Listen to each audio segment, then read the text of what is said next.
dialogue between him and another character in the movie, and they said, always basically it amounted to what you just said. You always use other people's money, never use Correct. That's yours. all the rich You guys that don't. I know. That's what they say. Yeah, it's that a good businessman. What they said, what was it? A good businessman never uses his own money. Correct.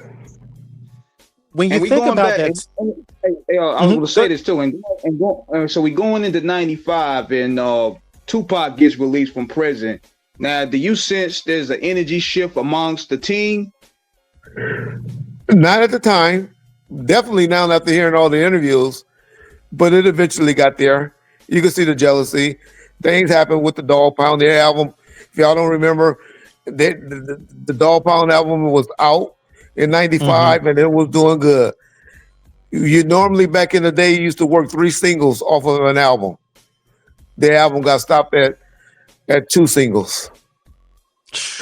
And so you was seeing a lot of the you saw people being jealous, but what can you say? Tupac was hitting home runs. Do what you want? People hitting singles and doubles, or it's kind of hard when you're on a team to you jump up and down when somebody hit a single or double. But when a motherfucker hit a home run, you throw softball sleeves on them and stuff. man, baseball for you. And Tupac was hitting home runs, so. we saw Sandman right in the chat. What up, Sandman? Great to see you here with us. Thank you. When you think about that time, Reggie, when Pac came in, as King said, Pac had already, from 1991 with his first album, Tupacalypse Now, which was unbelievable. I remember the first time I saw it when I was a young, and I was like, yo, who is this dude? First video I saw was Trapped. And then, of course, Strictly for My Niggas drops in 1992, 93. And this is pretty much when he's really beginning to get ground. And of course, we can't even forget about when he did Juice in 92 as the actor. So we're like, this dude is like really beginning to come up. I mean, this guy was a backup dancer for. But would you put him on top of Snoop yet? Would you put him on top of Snoop yet?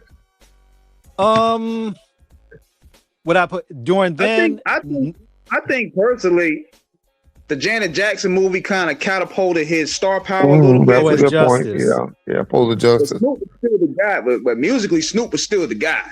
That's my point. That's my argument with a lot of people.